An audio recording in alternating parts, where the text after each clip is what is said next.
In 1965, a 27-year-old man in Scotland stopped eating completely for 382 days. He went from 456 pounds to 180 pounds. And he didn't just survive, his health markers improved. His blood pressure normalized, his energy increased.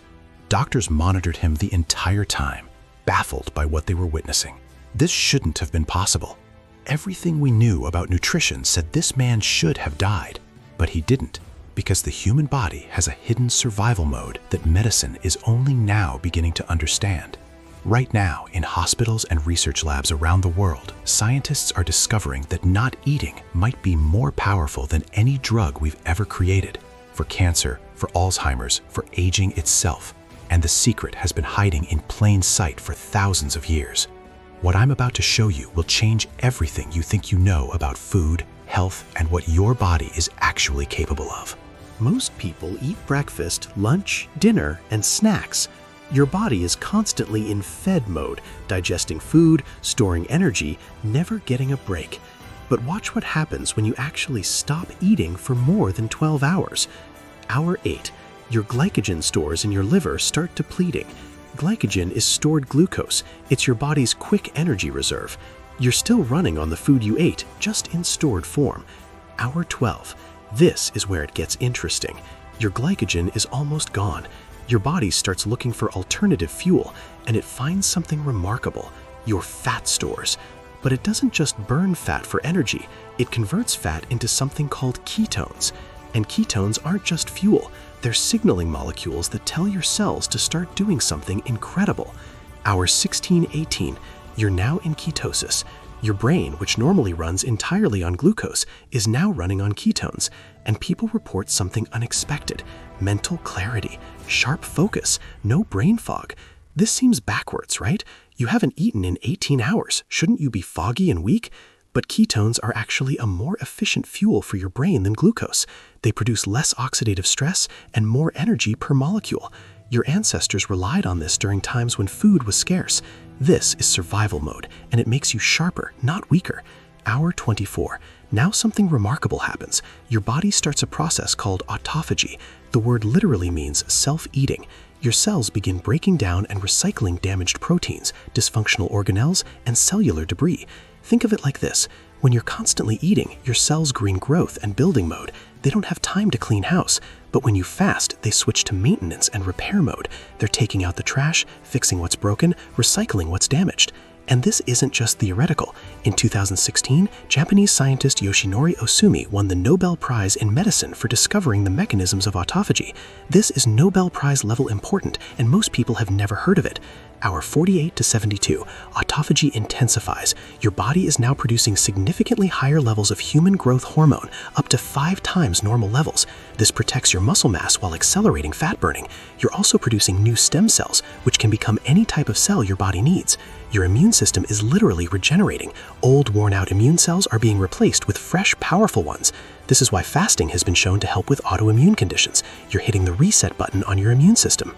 Now, let's talk about what fasting does to disease, because this is where the research gets truly incredible and controversial. Cancer cells are different from normal cells in one critical way. They can only use glucose for fuel. They can't use ketones. Normal cells can switch between glucose and ketones, but cancer cells are metabolically inflexible. They're addicted to sugar. When you fast and enter ketosis, you're essentially starving cancer cells while feeding your healthy cells an alternative fuel. Studies in mice show that fasting can slow tumor growth by 40–50% without any other treatment. When combined with chemotherapy, the results are even more dramatic. Now, this doesn't mean fasting cures cancer. We need to be very clear about that. But it does mean fasting might make cancer cells more vulnerable to treatment while protecting healthy cells from chemo damage. Multiple clinical trials are currently exploring this, and the early results are promising. Then there's Alzheimer's disease.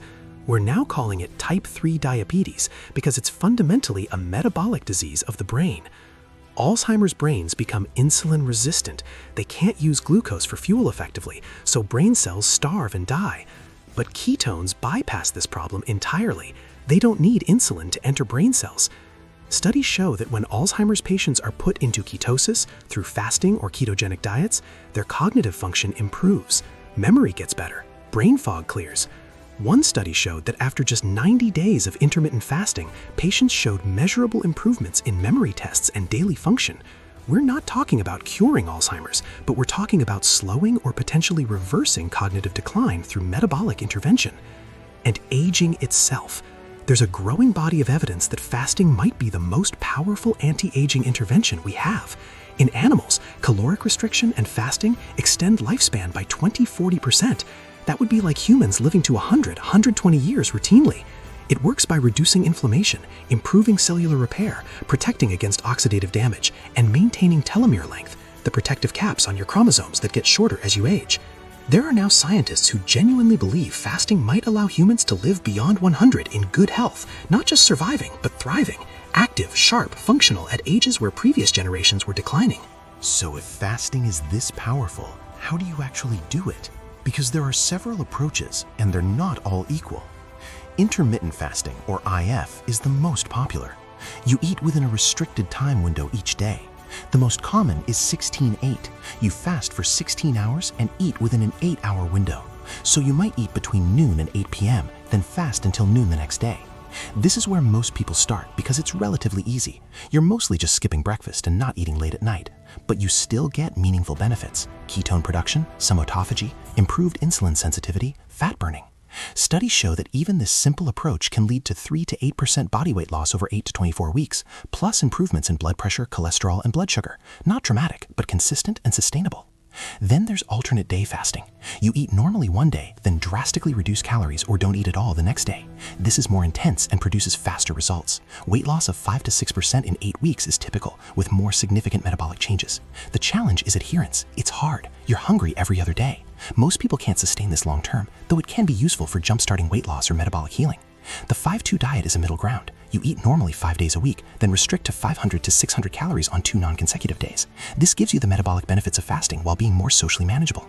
And then there's extended fasting, going 24, 48, or even 72 hours without food. This is where autophagy really ramps up, where stem cell production peaks, where the deepest cellular healing happens. But this requires medical supervision if you have any health conditions. Your body is powerful, but extended fasting can cause complications if not done properly. Electrolyte imbalances, blood pressure drops, medication interactions, these are real concerns. So how do you start safely? Begin with 12 hours. Just stop eating after dinner and don't eat until breakfast. Do this for a week. It's barely fasting, but it lets your body adapt. Week 2, extend to 14 hours. Week 3, 16 hours. By week 4, you're doing intermittent fasting without the shock to your system. Your hunger hormones have adapted. Your body has learned to burn fat. You're not suffering. You're thriving. And here's the key. You have to stay hydrated. Water, black coffee, plain tea are fine during fasting. They don't break your fast. In fact, coffee and tea enhance autophagy. Electrolytes can be important for longer fasts: sodium, potassium, magnesium. What breaks a fast? Anything with calories. Even a small amount triggers insulin and shuts down the fasting benefits. So no cream in your coffee, no diet foods, no just a little snack. Either you're fasting or you're not. Now, before you jump into fasting, we need to talk about who should not do this. Because while fasting is powerful, it's not for everyone, and it can be dangerous for certain people. If you're pregnant or breastfeeding, do not fast. Your baby needs consistent nutrition. This isn't the time for metabolic experiments. If you're underweight or have a history of eating disorders, fasting can trigger relapse. The restriction can awaken disordered eating patterns. If you have anorexia, bulimia, or orthorexia in your history, talk to a therapist before considering fasting. If you're on medication for diabetes, especially insulin, fasting can cause dangerously low blood sugar. You need medical supervision to adjust your medications. People have ended up in the hospital from this. If you have any chronic illness, kidney disease, liver disease, heart problems, talk to your doctor first. Fasting changes how your body processes medications and can affect disease management. And if you're under 18, you're still growing. Your brain is still developing. Your body needs consistent nutrition. Fasting might interfere with normal development. Wait until you're an adult with a fully developed body. For everyone else, start slow. Listen to your body. If you feel dizzy, weak, or unwell, eat something. Fasting should make you feel better over time, not worse. If it's making you feel terrible, you're either doing it wrong or it's not right for your body. Here's what's so fascinating about all of this. Fasting isn't new, it's ancient. Every major religion has fasting practices: Ramadan, Lent, Yom Kippur, Buddhist fasts. These weren't just spiritual rituals, they were health practices that got passed down through generations because people noticed they worked. And for most of human history, fasting wasn't optional. Food scarcity was normal. You hunted or gathered, you ate. If you didn't find food, you fasted. Your body had to be able to function, and function well, without constant eating. We're the first generation in human history with unlimited access to food 24/7, and we're the sickest generation. Obesity, diabetes, heart disease, Alzheimer's, these diseases were rare 100 years ago. Now they're epidemics. Maybe the problem isn't that we don't have the right diet. Maybe the problem is that we never stop eating. We've never given our bodies the break they're designed to need. Think about your phone. If you never turned it off, never let it rest, just kept running apps constantly, what would happen? It would overheat, it would slow down, eventually it would crash. Your body is the same way. Fasting is hitting the reset button. It's giving your cells time to clean up, repair damage, and restore function. It's not starvation, it's maintenance. It's not deprivation, it's optimization. And the research is exploding. There are currently over 400 clinical trials studying fasting for everything from cancer to depression to longevity. We're at the beginning of understanding just how powerful this tool is. 10 years from now, I believe fasting protocols will be standard medical treatment for metabolic disease, cancer support, neurodegenerative conditions, and healthy aging. We're watching a revolution in medicine happen in real time. But you don't have to wait for mainstream medicine to catch up. You can experiment with your own body right now. Start with 12 hours, then 14, then 16.